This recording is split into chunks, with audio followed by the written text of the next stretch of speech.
Hi, everyone. Welcome to the Optimised Practice Podcast. I'm your host, Blake Sargent, and today I'm flying solo because I want to share with you the 6 pieces that make up a practice puzzle.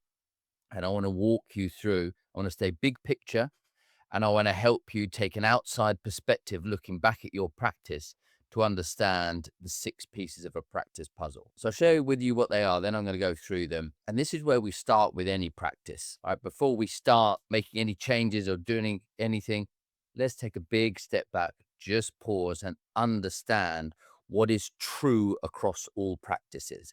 Let's understand the business model and let's understand the decisions we make up front and what the impact of those decisions are down the line. So here they are: the metrics, the model, the map, the members, the marketing, and the mastery, or the me, if you prefer, i.e., the person as you at the end. I want you to imagine that you're going on a journey, because running a business is a bit like going on a journey. For a journey to be successful, we've got to know where we're going. We've got to be in the right vehicle. And we also need some feedback as we go. Maybe we need some sat nav to make sure we're going here. Let's start with the metrics side of this. Metrics aren't the purpose of business. Metrics just give us the feedback. So look, if we're going on this journey and you were to get in your car and you looked in between the steering wheel and you realized there was no dashboard, you go, hang on. I have no idea how fast I'm going, what the revs are, how much petrol I have, which is often like cash flow. I don't know like the water temperature or the oil temperature. Like, I'm not prepared. I'm getting no feedback. So I'm just going to drive blind and sort of hope I get somewhere. And that's how a lot of people unfortunately run their practices. The metrics at the start just go, okay, look, we're going to look at, well, when we start, we always backdate 6 to 12 months and we go, hey, look, there's nothing we can do about the past, but we can learn from it. So let's look at what happened in the past. I've done a full podcast on all the numbers you need to know in your practice. It's not that complicated, but as with a lot of things in life, like, it's easy to do and it's easy not to do. So most people just don't do this. Best practice is that every single month, we just have a small set of numbers that we can look at. So rather than the way that we have done it in the past, which is like it gets to the end of the tax year and our accountant then takes a couple of months to do stuff and then they submit the accounts, all that. And then eventually we get this one bit of paper, this profit and loss.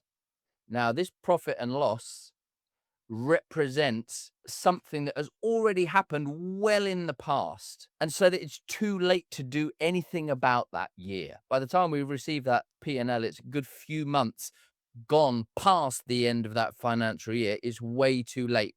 That's not the feedback system that we want. And often you look at this number at the bottom and it goes, oh, there's a profit number. And it goes, hey, £30,000. And we go, right. Well, where is that? Where is it? Where's that money? We need feedback monthly. Daily's too much, even though we sometimes look at just some like daily indicators. We can like curiously look in and go, I wonder what we're on to bill for today.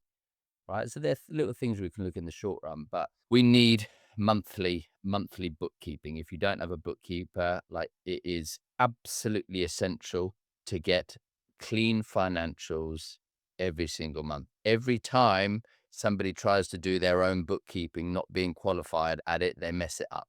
So I understand why people do that in the short term, in the start, but as soon as possible, we want to get a bookkeeper who can keep our chart of accounts clean and who can look at each month and go, hey, what's coming in, what's left after we've paid everything, and what's our cash position. That's the 3 things we'll look at each month. Turnover is profit, is cash flow, every single month. We add those months together, we can see an entire 12 months. We go, brilliant, trend is our friend.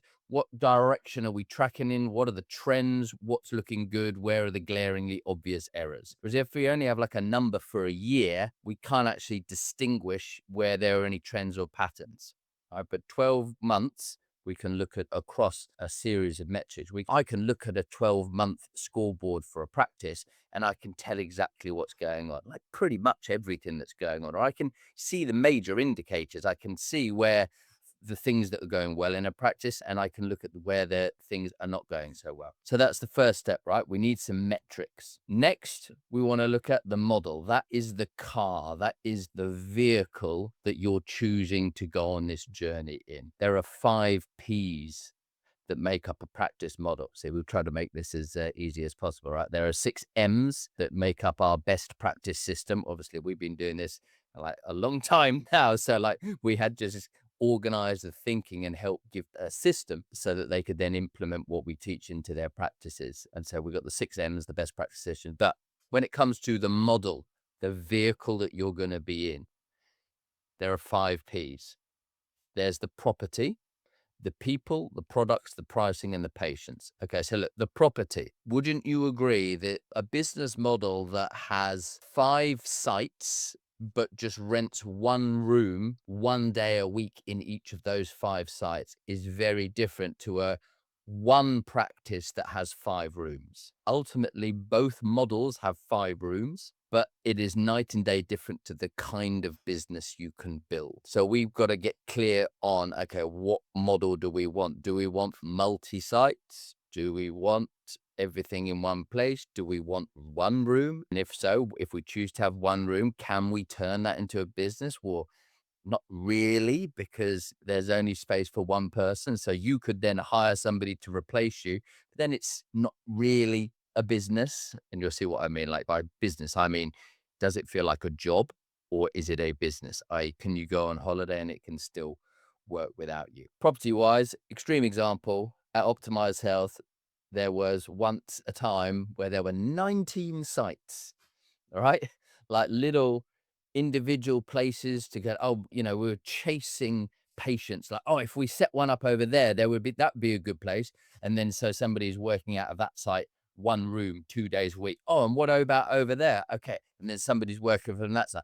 And the negative impact that actually has on the culture is enormous. But I'll get to that again, like the impact of choosing the right business model as we look further down the line makes a monumental difference on the value of a practice in the future. Not just the value, but actually the performance of a practice, right? 19 sites. And now Optimized Health is in one place, right? 30 team members all working in one place. Now that's a team. So you can start to see how like multi-site has its downsides compared to single site. I know people who run successful multi-site places. I also know quite a few people who have multi-site places who go, if I had my time again, oh my God, I'd just have one, right? It's hard enough running one really, really well. So again, these are decisions you've got to make up front. Don't just plow ahead hoping that one day you're going to magically arrive in utopia, in nirvana. No, we've got to be very clear about the decisions we're making up front. So property, how many sites, how many rooms? The people splits into 2 things: admin, support, non-revenue generating people, and revenue generating practitioners. Now, who do we have? How many do we have? And when it comes to practitioners, do we have multidisciplinary, right? Do I have a podiatrist and a physio and an osteo and a sports massage and a French tutor all in one place? Yes, I said French tutor. The reason for that is the multidisciplinary thing, in my opinion and in my experience, it is way harder to run, because if you are, let's say, a podiatrist and you then want to build this into a business that can work without you, you've ultimately got to then pass over your caseload to who? Not a French tutor, not a physio, not an osteo, no, another podiatrist. Okay, and so then what? Then easiest is another podiatrist, because then whether people come or go, the practitioners come or go, which we hope they don't, like at least we've got one service. Whereas if the pod who's desperately busy and now wants to, have more of a business, if they hire a physio, well, I can't pass patients over. So what was the point in doing that? And often people make that decision because they think it's what's best for the patients. We go, oh, wouldn't it be great if we had a sports massage on site? Wouldn't it be great if we had a physio on site as well? And then I ask the stupid question, well, why not have a French tutor? Because they might need one of those. Oh yeah, but that's not complimentary. I'm like, yeah, well, that's sort of my point. People want to come to a place for a very specific reason. We don't need to have 7, 8 different services running. That's just overly complex. If they want, their eyesight tested, they'll go elsewhere, right? If they want to learn French, they'll go elsewhere. If they want help with something else, you can refer them out to an osteopath, right? But what model do you want in the center? And often the simplest, certainly with the smaller practices, Let's just get more of the same. If I'm a pod, I want 3 pods working with me, 4, 5 pods working with me. Each pod might do a slightly different discipline or skill. We might have somebody who's great on laser, somebody who's doing MSK, but ultimately we want most people in the practice to be able to treat most types of stuff. Then we've got to ask the question, right? Model wise, are we going to have full-time employed? Are we going to have part-time employed?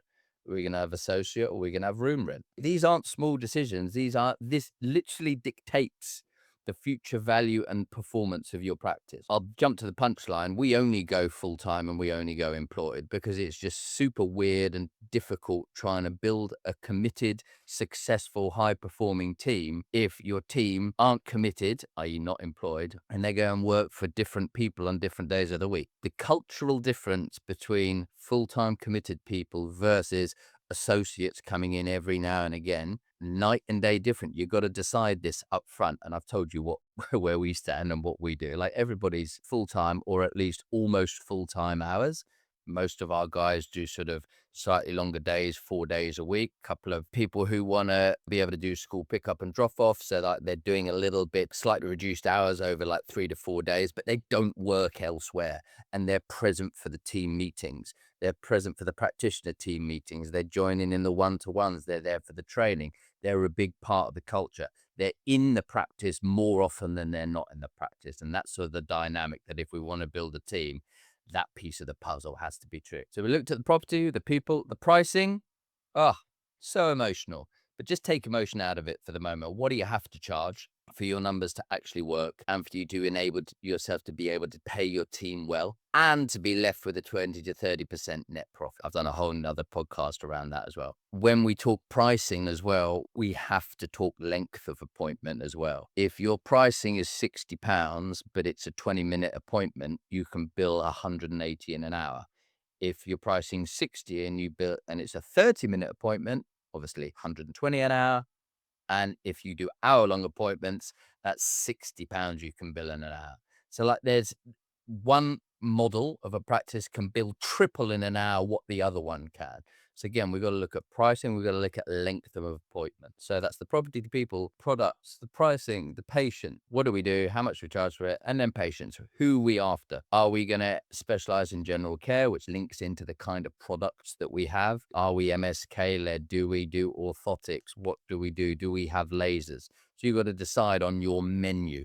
What is your offering? And then that in hand dictates what kind of patients do we need to look for. Are we after runners? Are we after athletes? Are we more after sports people? Or do we love working with kids? Or what's the kind of patient? When we get to marketing, that's when we can start looking at that sort of avatar of who's our ideal patient. So you see how we have to make upfront decisions about these 5 Ps, because if my goal is for this business is to build a practice that one day I can sell or can pay me in retirement or can work without my daily input, which are all sort of the same thing, by the way. If you've got business that can work without your daily input, it becomes valuable.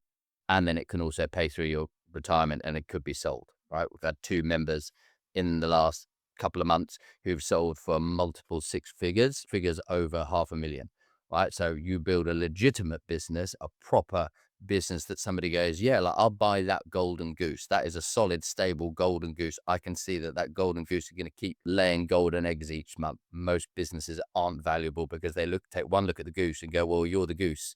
So if you leave, then there's no more golden eggs, or it's this goose ain't looking very healthy. So I'm not going to buy it. I can do another podcast purely about sale, and I'll get a couple of these guys on to talk about, because they both had very different models of who they sold to and how they sold and how they structured the payout. But if we want that in the ultimate, then having, for example, having 5 rooms in 5 different places and 15 associates that all do an hour or 2 a day, every day, here and there, and then you pay them 50, 60% of what they bill. That is night and day different to one practice with 5 rooms, with 5 full-time practitioners, billing at a high level, doing higher end treatments rather than just the general care. They're all on site. They've built an amazing culture. There's incredible stability. They're supported by the team. those two models are night and day different. And again, we've got to get clear. This is the next step, which is the map, which is where do we want to go? And are we in the right model that can actually get us there? If my goal is to get to the moon, I can't try and do that on a tricycle. It's the wrong model to get me to. And many people are operating a model that can't actually get them to where they want to go. When we look at the map, so we've had metrics, we've looked at the model, now the map. Okay, so we've got the car, we've got the vehicle, that's the model. Now, where are we going to go? The vision, the destination. We have a 12-month vision, and then we have a longer term 3 to 5 year vision as well. And then we want to map out the route and go, okay, well, if that's where I want to go to, how do I get there? What are the steps on this journey? So we do longer term, 3 to 5 year vision. We do a 12-month vision. And then we break the year down into quarters. Now, each quarter is about 90 days. And so once you take off any holidays, bank holidays, weekends, let's just call it 60 days left to actually work on the business. It's not very long. And we often overestimate what we can achieve in one quarter, but underestimate what we can achieve in 3 to 5 years. So we then set a clear 1, 2, or 3 rocks, as we call them, every quarter. At the beginning of each quarter, as with all our members, we go, right, what are you working on for the quarter? And then we challenge them on, we just say, okay, cool. And is this going to get you to your goal? Outline your 1, 2, or 3 simple, clear rocks. What are those things? And each year, then we can take 3 steps in the first quarter, another 3, another 3, another 3. By the end of the year, we're 12 steps further into our journey. And at the end of each quarter, we then review with all our members and go, okay, let's have a quick look back. How did you get on with your rocks? Anything that still needs to be doing? Anything that we need to carry over? Great. Let's reset rocks for the next quarter. So that's the map side of things. Also within map, we create a set of values and we create a set of standards, because as we go on this journey as a team, there need to be some rules on the party bus, right? We've got to have some rules. We're like, hey, are we the right people in the right seats on this bus? Which is what then brings me to the members. Metrics, model, map, now members. Your business is your team. If you think about it, you could have every system process in the world, beautiful property, everything like that. But if there was no humans showing up to treat people, there would be no business. We've got to get clear on the kind of people we want, who would fit our family photo. Again, we've got to decide, do we want them committed? Do we want people? I always think of it as like a committed person is like somebody who's willing to get married to you. The associate model, where somebody comes in for a day a week, is like being somebody's mistress. It's like casual sex. It's sort of, I don't really want to commit because I want to be with other people on different days of the week. I'm not belittling associates. It's just become a tougher and tougher and tougher model. Because in 1999, the government started IR35, Inland Revenue 35, and over time they have gradually closed the loopholes, and their goal is to get people onto payroll, which guarantees tax, pension, national insurance contributions to the government, and off and away from the consultant sort of associate model. So they're just making it harder and harder and harder. So like now wouldn't risk having associates, even from a legal standpoint, unless they sort of, okay, well, I work here 2 days a week. But they've also got to demonstrate they don't make the predominance of their income through you. And even it's their job to go through their self-assessment and tell you you'll still be liable as a practice owner. So again, it's just a model that's becoming harder and harder and harder to justify. And to me, that's the least important part of it, because actually more important is the cultural impact of having casual team members popping in and out, and also the financial impact of, well, if you've got to pay somebody 50% of what they bill, I don't know how you run a business like that. If you've got to, there's so many other costs to running a business, and we still want to be profitable. So giving 50, 60% away straight away just doesn't work, in my opinion. If that's what you want, you go for it. But remember, long-term vision, is that sellable? No. Is it valuable? Not really. That's a different conversation. So then within the members side of things, who have we got? Who have we chosen? Who fits our family photo? Then we've got to learn how to run the meetings. We do one-to-ones every month. We do a monthly team meeting. We do a practitioner team meeting. quarterly alignment day, annual full day alignment day. So there's a lot we can do, but we've got to get clear on the members. We've got to get clear on the team. We've got to pick our team, decide who's in that team, just like selecting for a great football team like Liverpool Football Club, best club. You've got to select your players and you've got to put them in the right positions. So there's a skill to that. Next, fifth M is marketing. Now, people often go marketing first, and there's a reason why we teach it fifth. Do you see how you've got to get everything else in place first before we start going, okay, let's do marketing? Marketing is weirdly something we really don't have to teach that much, because by the time we've got their metrics ready, by the time we've got the right team in place and we look at the numbers that are running their business, normally we realize that their business is leaky, and we help them fix the DNAs, cancellations, a low rebook rate and a low new patient rebook rate. And once actually that happens and we built a referral network and we're writing in new patient letters, marketing rarely seems to be the issue or the limiting factor for growth. But it is something that we need to put in place. So for us, a lot of the marketing we do, yes, we have ad agency, and yes, we do run ads specifically to attract higher end treatments. But there's a lot that we do within like organic marketing. I'm not talking about social media. I'm actually talking about building relationships, because 65% of all of our new patients are referrals, and they are free. And that is glorious. It just takes some time to build that. But if you invest in the local relationships and you build a referral network, and you're there at the run club meets and the helping at the end of a rugby training, and you're getting your team to do a lot of this, then we can build a really good referral network. Just remember, the goal of a private practice really is to be famous within 5 miles, right? We don't need to sell, somebody saw my post in Edinburgh. So what? They're not going to use you. What would you prefer? To be known throughout the country so that everybody knows the name of your practice? No, you want everybody within a 5-mile radius. Could be 10 miles, could be 3 miles, but you understand my concept. You need to be famous locally, and probably, and you need to know this number, probably if you've got a 4-room clinic, you need 800 patients a month. That's it.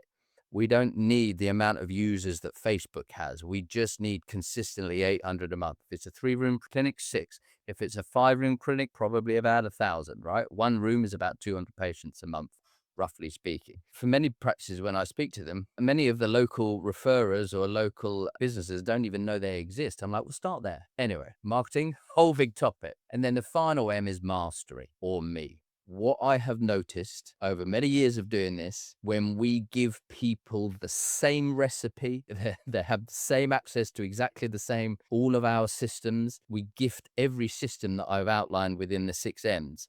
Like, we've just captured it all and we give it out to all our members. The one thing that makes the biggest determinant to somebody's success is the person. It's not our teaching, because the teaching is the same to everyone. It's like you get a gym membership and you go into a gym, everybody's got the same kit, equipment available to them. They've got access to the experts within the gym. There's a nutritionist, there's a trainer. Everybody has the same access, but it really comes down to the person. Firstly, if they show up, and then if they do the workouts. Right. So that's why we teach mastery, which is around personal mastery of going, okay, who do I need to become? Who do I need to evolve into? What identity do I need to have to be able to step up and run this practice? And often that, as people come to us, often they require a bit of a shift in that, because they've been so long, they've been a practitioner.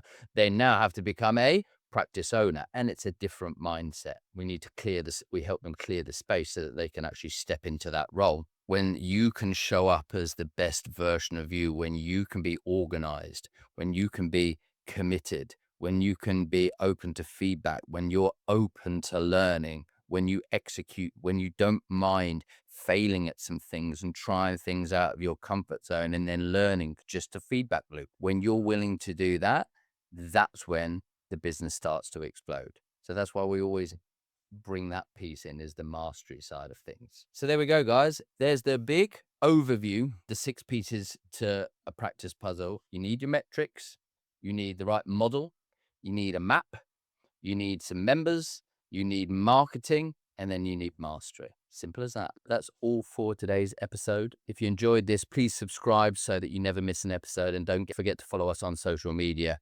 And if you want help building our practice, please reach out to us at The Hive so we can show you how to build a profitable, stable and highly respected practice that can ultimately work without your daily input. I will see you guys in the next episode.